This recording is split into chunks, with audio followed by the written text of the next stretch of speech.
On y va. Pfizer, Soros surgissent dans l'affaire Epstein. Bon, c'est vraiment une révolution en cours, tout ça.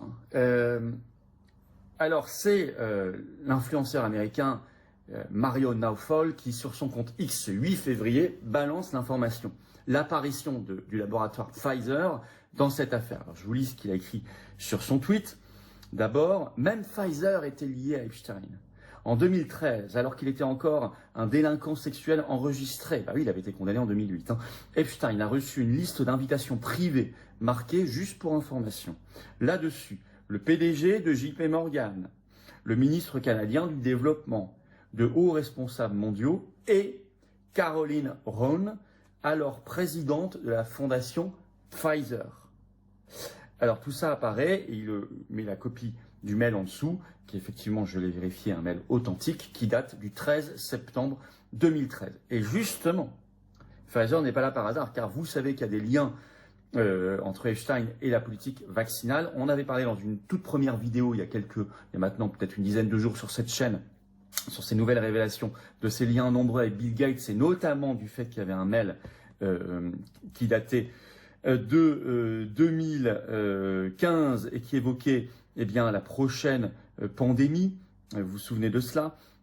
C'était très exactement un mail du 20 mars 2015, se préparer à la prochaine pandémie. On était 4 ans avant le Covid, entre Gates et Epstein, mais on a la nouveauté. On a notamment un lien sur les vaccins avec Bill Gates dans un nouveau mail qui date du 17 août 2011. Alors je vais vous citer un petit extrait. L'analyse commence par se concentrer sur un courriel précis daté d'août 2011, du 17 août. Il est allégué qu'Epstein a envoyé un courriel alors à Mary Erdoes, qui était PDG de la division de gestion d'actifs de JP Morgan, toujours, décrivant un concept de fonds de dotation qui serait lié à Bill Gates. Donc ils discutent ensemble avec JP Morgan, Epstein et la banque, de créer un fonds de dotation lié à Bill Gates. Un passage clé est mis en évidence. Nous devons, je cite ce qui est écrit dans le mail, nous devons être prêts à disposer d'une antenne à l'étranger, notamment pour les vaccins et la politique vaccinale. Et justement, dans ce mail du 20 mars 2015, intitulé « Se préparer aux pandémies », on transmet à Epstein un document qui s'intitule officiellement « Se préparer aux pandémies », et avec écriture sur ce mail de ce commentaire supplémentaire, voyons comment y impliquer l'OMS, l'Organisation mondiale de la santé, et le Comité international de la Croix-Rouge. Donc on voit que cette affaire, elle déborde assez largement sur l'industrie pharmaceutique. Cela dans les années précédant le test Covid, comme l'appelle Alice Weidel, la présidente de l'AfD en Allemagne. Elle a raison, c'est le bon mot. Cette expérience totalité à grandeur nature. C'est pour ça qu'il avait été nommé comme ambassadeur à Washington. C'est un acteur du Parti travailliste depuis toujours, parce qu'on savait qu'il connaissait les affaires, qu'il connaissait les bons joueurs. Et aujourd'hui, tous ces bons joueurs s'excusent, ont des regrets, expliquent que ouais, c'était peut-être pas ce qu'il fallait faire, mais est-ce qu'ils ont des regrets ou on prend simplement acte que devant la lumière crue qui nous explique, qui nous fait voir ce qu'ils ont fait, les relations qu'ils ont entretenues, ils ont juste pas le choix. Très rapidement, plusieurs avions qui se dirigent vers l'Iran, d'avions cargo américains. Alors, c'est une information qui ne circule pas encore beaucoup, mais il y a un déplacement de quincaillerie militaire colossal comme on n'a jamais vu depuis l'opération Desert Storm. Ça dure depuis 2 semaines. C'est des avions de transport C-17 qui peuvent prendre dans leur ventre jusqu'à 170 tonnes d'équipement. Il y a 112 vols à destination du Proche-Orient vers des bases militaires américaines qui sont recensées. Il y en a encore une vingtaine qui se préparent à partir. C'est sur des sites en open source qu'on peut voir ce trafic. On n'a pas vu depuis très longtemps, comme je le disais, de pareils déploiements militaires. Peut-être que c'est une manière de communiquer avec les Iraniens, de leur dire on se prépare au pire, ou c'est carrément une intention de faire quelque chose qui pourrait se passer au cours des prochains jours, prochaines semaines, mais ce n'est pas banal à suivre. Le fort Brégançon est une forteresse médiévale située à 35 mètres au-dessus du niveau de la mer, sur une île près de la Côte d'Azur. Depuis plusieurs années, cette forteresse est le lieu de repos privé du président français Emmanuel Macron. Aucun autre président français n'a passé autant de temps dans cette forteresse. Ali, ancien membre de la garde présidentielle qui a servi au fort cet été, a fait une révélation choquante sur ce qui se passe derrière les portes closes du fort.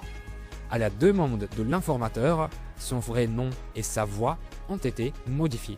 Et si je ne me trompe pas, c'est 23 heures que les invités ont commencé à arriver au fort. Certains d'entre eux, je l'ai déjà vu auparavant lors des réceptions organisées par le président Emmanuel Macron, mais d'autres, je les voyais pour la première fois. Parmi les invités, j'ai reconnu Jacques Lang, aussi j'ai reconnu un autre mec qui s'appelle Claude Lévesque. Ces deux gars-là, ils sont déjà venus auparavant. Aussi, il y avait le chancelier allemand Friedrich Merz qui est arrivé un peu plus tôt avec une visite officielle au fort Brégançon. Dès le début, j'ai senti quelque chose d'étrange dans cette réunion. Tout d'abord, elle a commencé trop tard et elle a été annoncée à la dernière minute. Puis après, tous les services de protection n'étaient pas autorisés à entrer dans la salle où se tenait cette réunion. La liste des invités n'a pas été enregistrée. Et nous, on nous a dit de ne pas faire un enregistrement vidéo de cette réunion. Des enfants, wallah, c'était des enfants.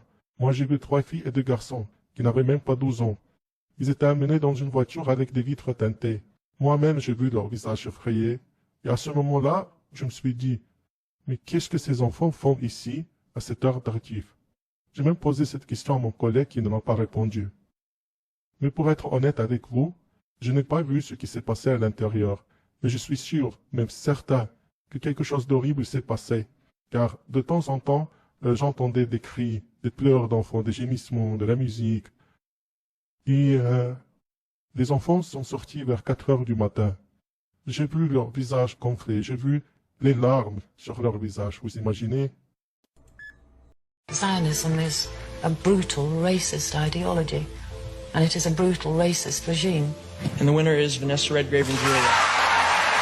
I think you should be very proud that in the last few weeks you've stood firm and you have refused to be intimidated by the threats of a small bunch of Zionist hoodlums whose behavior is an insult to the stature of Jews all over the world. The Zionists are using the same methods as Hitler and the German fascists. Zionism is a racist ideology, like the German fascist Nazi ideology, and they're using the same methods against the Palestinian people and the Arab people. It is a completely Nazi Hitler method, the Zionist method.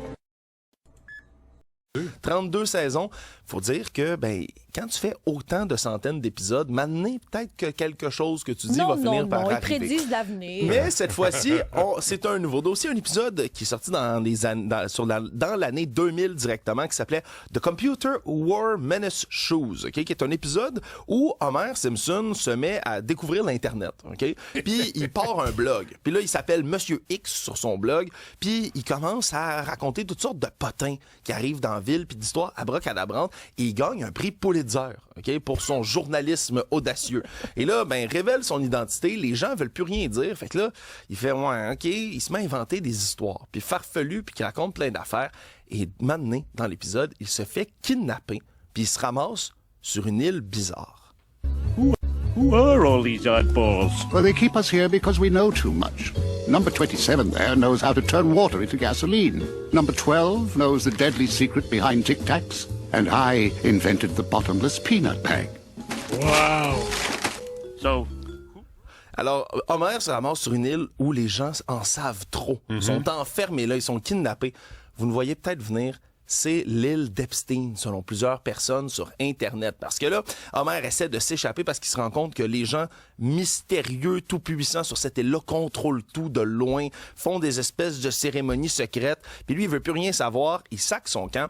Puis je peux montrer une autre image. À la fin de l'épisode, il écrit sur son blog, ici, attention, il y a des creeps étranges sur une île quelque part qui sont en train de rouler secrètement tout ce qui se passe dans les coulisses du monde. Et là, ben des gens ont vu un parallèle avec ça parce que Matt Groening, le créateur des Simpsons, celui qui écrit depuis des années tout ça, est mentionné à quelques endroits dans les Epstein Files. Semble-t-il, selon certains témoignages, qu'il aurait déjà pris l'avion à M. Epstein. Et là, il y a des gens sur Internet qui capotent en disant « Ben voilà, c'est Matt Groening qui voulait nous aviser de ce qui se passait sur l'île d'Epstein dans les années 2000. » Prenez ça comme vous voulez. Donc, sous un gouvernement péquiste, vous ne baisserez pas les impôts. Over my dead body. Le chef du Parti québécois persiste et signe. Pas question de baisser les impôts. Il y a du monde dans le show business qui aime ça, puis moi je me dis, bon... Qu'est-ce que tu veux dire, il y a du monde dans le show business qui aime ça? Ouais, il y a des gens dans le show business qui aiment ça, des photos de petits gars tout nus, puis ça se sait. Mais quand tu dis il y en a, t'en as entendu parler, t'es déjà vu c'est ça, j'ai pas vu les photos. OK. C'est des rumeurs. C'est des rumeurs, tu sais. Des rumeurs, tu peux pas...